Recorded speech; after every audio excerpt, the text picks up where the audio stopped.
안녕하세요. 저는 싱가포르 국립대학교에서 Business Administration이랑 Communications and New Media 복수학위를 전공하고 있는 강소은이라고 합니다.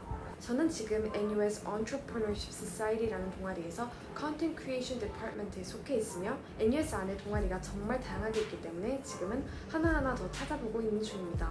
그 밖의 활동으로는 싱가포르에서 중국어가 정말 많이 쓰이기 때문에 언어와 친숙해지기 위해서 틈틈이 공부를 하려고 노력하고 있습니다.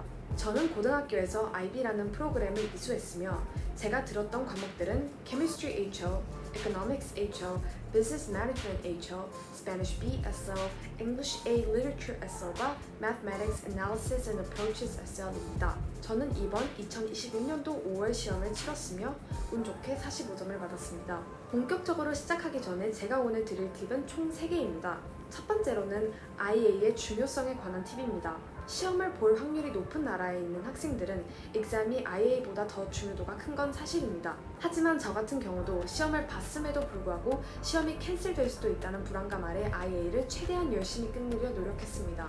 결과적으로는 IA를 잘 끝내놓았을 때 시험을 볼 때도 분명히 도움이 됩니다. 그 이유는 내 전체 IB 성적의 적게는 20%, 많게는 45%까지의 그레이드를 이미 확보해뒀기 때문에 마지막 파이널 시험 공부를 하는데 불안감을 덜어주기 때문입니다. 그래서 이번에 시험을 보던 안 보던 IA는 12학년 1학기 때 최대한 선생님과 면담도 자주 하고 데드라인까지 끊임없이 참석하셔서 완성도 높은 IA를 만드시는 걸 추천드립니다.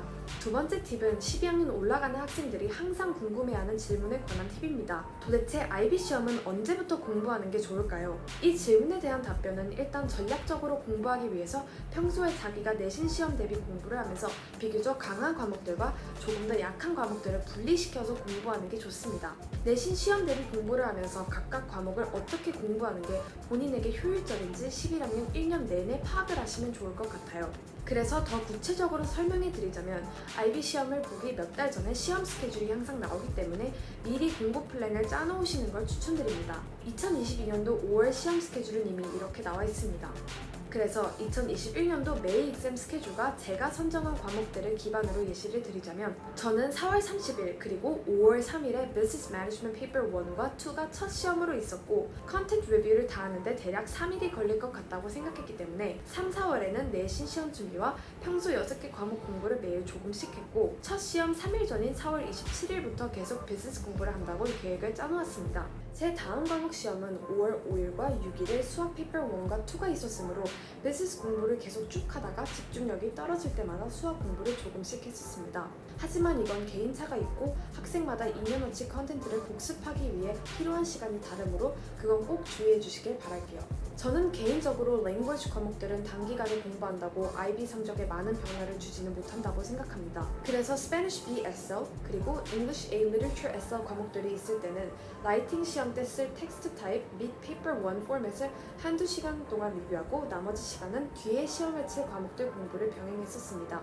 랭귀지가 아닌 Chemistry, Economics, Business, Mathematics 같은 과목들은 마지막 며칠 동안 컨텐츠를 더 리뷰하면 리뷰할수록 도움이 많이 됩니다. 하지만 이런 과목들도 꾸준히 내신 시험 준비와 시험 몇 달 전부터 개인적으로 혼자 공부를 틈틈이 하시는 걸 추천드립니다. 그럼 마지막으로 단기간에 성적을 올리는 게 쉽지 않은 랭귀지 과목들, 다른 말로 그룹 1, 2 과목들의 공부 팁은 바로 뭘까요? 이런 과목 공부법은 꾸준함이 포인트라고 생각합니다. 저는 개인적으로 영어에서는 내신 시험 준비를 하고 평소 수업 때 선생님이 주시는 English Sample Paper 1에서 Thesis Statement와 3개의 Literary Device를 찾는 연습을 계속 했었습니다. 매주 에세이를 직접 쓰는 거는 연습으로는 좋겠지만 시간이 정말 많이 걸리므로 에세이의 첫 부분인 Introduction Paragraph라도 쓰는 연습을 계속하는 것을 추천드릴게요. 평소 처음 보는 텍스트를 Analyze 하는 연습을 계속 해두신다면 파이널 exam에서 맞닥뜨려도 긴장감이 훨씬 덜 하실 거예요. 다음으로 그룹 2 과목들은 보통 영어와 한국어가 아닌 아비니시오 혹은 SL 과목들을 이수하신다면 Third Language 과목을 고르시는 경우가 많기 때문에 이런 과목들은 계속 이 언어를 자기 자신에게 계속 노출시키는 걸 추천드립니다. 내년 2022년도 메이 exam은 특히 지속적인 언어 노출이 중요한 이유가 바로 listening 컴포넌트가 다시 추가되기 때문에 언어를 계속 들으시면서 친숙해지는 게 중요합니다. 스페인어 같은 경우는 스페인 혹은 라틴계 넷플릭스 쇼를 스페인어 자막 자막과 함께 보는 방법이 언어를 재미있게 습득할 수 있는 방법입니다. 하지만 informal한 표현들이 많이 나오고 말을 빨리 하기 때문에 제가 추천하는 다른 방법은 Friends 같은 미국 텔레비전 쇼를 스페인어 더빙으로 보는 것입니다. 조금 더 포멀한 표현들이 번역되어서 나오기 때문에 이해하기도 조금 더 쉬울 것이며 귀로 한 번 듣고 눈으로 한 번 자막을 보면서 총 2번의 공부를 재미있게 하실 수 있을 것 같습니다. 마지막으로 라이팅 팁을 드리자면 텍스트 타입이 article부터 이메일, 다이어리, 그리고 letter 등등 종류가 방대한데 제일 많이 쓰시는 3개의 포맷을 외우는 걸 추천드립니다. 너무 많이 외우지 않아도 되고 항상 나오는 article 같은 텍스트 타입의 포맷을 계속 외우고 계속 또 쓰시다 보면 나중에는 이 텍스트 타입이 친숙해지실 거예요. 그래서 포매팅을 예시로 드리자면 article에서는 introduction으로 시작을 하고 이 인트로에서는 main idea 및 3개의 supporting reason들이 들어갑니다. 그 다음에 나오는 body paragraph 3개에서는 각각의 supporting reason들을 서술하시면 되고 마지막인 conclusion에서는 전체적인 에세이를 마무리 짓는다는 느낌으로 간략한 summary를 제공하시면 됩니다. 오늘 저의 팁이 많은 도움이 되셨으면 좋겠습니다.